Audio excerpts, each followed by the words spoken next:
તો સુરતમાં યોજાયેલા એક ડાયરાના કાર્યક્રમ દરમિયાન લોક સાહિત્યકાર માયાભાઈ આહિરના નિવેદનને લઈને વિવાદ ઊભો થયો છે। ટેક્સ પેરો અને પોલીસને લઈને કરેલી ટિપ્પણીઓનો વિડીયો સોશિયલ મીડિયામાં ઝડપથી વાયરલ થયો છે। નિવેદનમાં તેમણે વિડીયો ઉતારનારા લોકો અને ટેક્સ ભરવાના મુદ્દે વિવાદિત શબ્દનો ઉપયોગ કર્યો હોવાનું સામે આવ્યું છે। વિડીયો વાયરલ થતાં અનેક લોકોએ સોશિયલ મીડિયા પર તેમની ટીકા કરી છે। આ નિવેદનને લઈને ચર્ચા ગરમાઈ છે, જો કે સમગ્ર મામલે માયાભાઈ આહિર તરફથી વધુ કોઈ સ્પષ્ટતા સામે નથી આવી। આમાં તો ઘણાએ તો પાસે કંટાળીને રાજીનામા આપ્યા, કારણ કે એ લાઈનનો માણસ જ ન હોય। અરે તમને કહી દઉં સાહેબ, આ લોકોને એવા અનુભવ છે, પોલીસને પૂછ્યો, અને એમાં હવે તો વાત જ કરવાની નથી, જ્યાં હોય ત્યાં વીડિયા ઉતરે છે।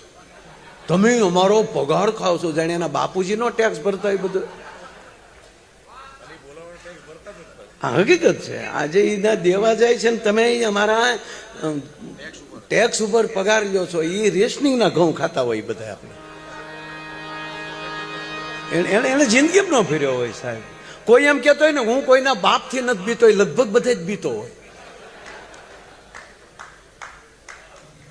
એક જણો મોટરસાયકલ લઈને જતા હતા,